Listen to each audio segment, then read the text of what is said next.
Salam dəyərli izləyicilər, MEQ və sertifikasiya imtahanlarını hazırlaşanlara dəstək məqsədi ilə hazırladığım sınaqdan müxtəlif test tapşırıqlarının izahına baxmağa davam edirik. Bu sual 19-cu əsr dövlətlərarası münasibətlərdəndir və müvafiq olaraq düzgün bəndi tapmağımız tələb olunur. A variantında Berlin Konqresinin qərarları nəticəsində Osmanlı dövlətinin ərazi bütövlüyünün qorunması fikri yanlış olacaq. Çünki həmin konqresin qərarları nəticəsində Osmanlı ərazilərinin bir qismini itirmişdi.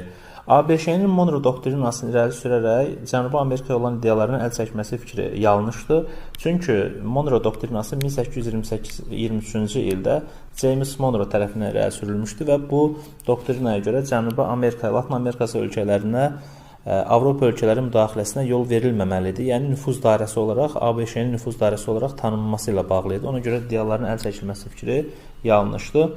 Almaniya imperiyasının Sadova döyüşündə Avstriyanı məğlub etməsi variantı da yanlış olacaq. Çünki Sadova döyüşü 1866-cı ildə olub və həmin dövrdə Almaniya vahid imperiya şəklində deyildi.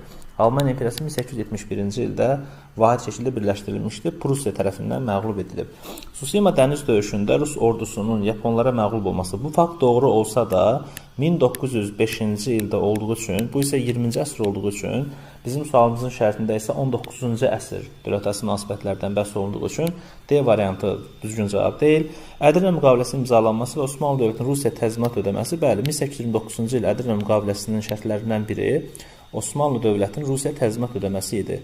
Buna görə də doğru cavab olacaq Y variantı.